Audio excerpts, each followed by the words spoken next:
Police plans and operations. So dito malalaman po natin kung paano po ang pagiging epektibo sa pagpaplano sa isang operation, hindi lang sa isang krimen, kundi sa lahat ng bagay. Planning is important. It develops an imperative for environmental scanning and situational analysis. It trains good commanders to hone forecasting and prioritization skills. The determination in advance of how the objectives of the organization will be attained involves the determination of the course of action to take performing in a particular function or activity. The process of developing methods or procedures or an arrangement of parts intended to facilitate the accomplishment of a definite objective. The process of deciding in advance what is to be done and how it is to be done. There are 4 basic functions of management: planning, organizing, leading, and controlling. Planning can be defined as the process by which managers set objectives, assess the future, and develop courses of action to accomplish these objectives. All managers are involved in planning activities. Organizing is the process of obtaining and arranging people and physical resources to carry out plans and accomplish organizational objectives. It is a continuing process in any organization. Next is leading. It's a critical activity in all organizations. It can be defined as the act of motivating or causing people to perform certain tasks intended to achieve specific objectives. It is the art of making things happen. Last is controlling.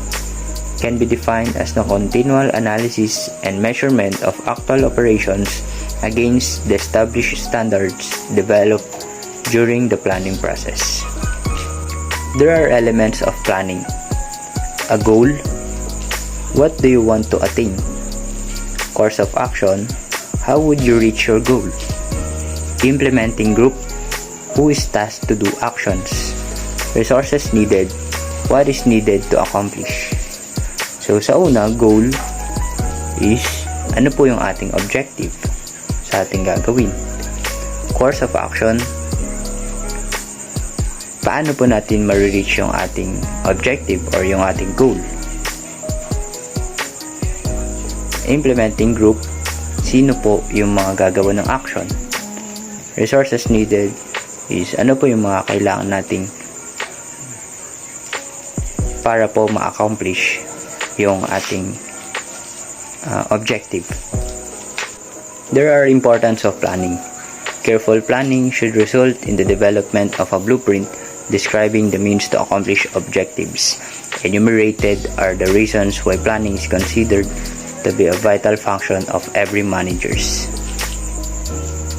So, kailangan magiging maingat po tayo sa ating pagpaplano. Hindi po lahat is pabara-bara.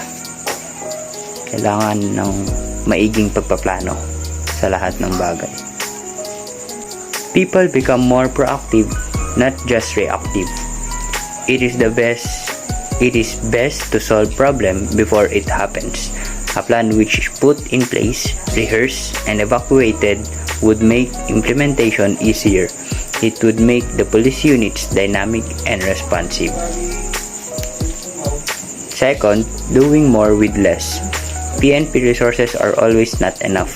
Hence, they must be used to the fullest and with maximum impact. In this case, 1 plus 1 should equal 3 or more, or the sum of the parts should be greater than the whole. Third, foundation of your work. A plan establishes the basis for what you are doing.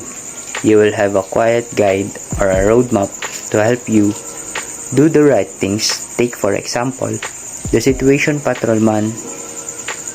It coordinates movements and extends police visibility in crime-prone and periods.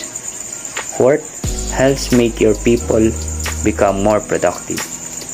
When people know what you want to do, how you want it done, and what is expected of them, they adapt to their roles and become productive. They will have a mastery of their job. People know their roles. and understand their value and contribution in the overall operations. 5. Reflects your competence. Your experience and training will be reflected on the plan you make. It will establish that you have your act together. It will also compel you to sharpen your saw or to read more about delivering quality police service. A good plan is a good image builder. 6. Gives the strategic and tactical advantage.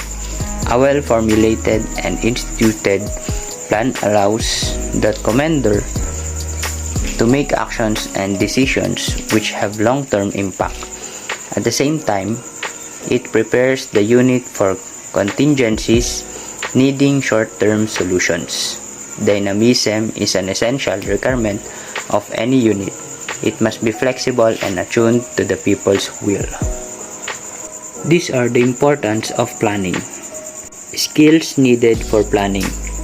First, good analytical thinking, forecasting, prioritizing, sound objective setting, contingency planning and crisis management, monitoring, documenting, flexibility, and interoperability. There are also steps in planning process. Define the overall purpose or goal. So dapat nakasaad po lahat dito kung ano po yung ating purpose and kung ano yung ating objective or goal. Determine the major components or objectives of the plan. Make sure that your objectives align with the overall purpose. So kailangan connected po lahat yung ating purpose sa ating objective. Hindi po dapat paiba-iba. 4. Collect and evaluate the data you will need to determine what it will take to complete each component of the plan. Make sure that the data you collected and evaluated support the overall purpose.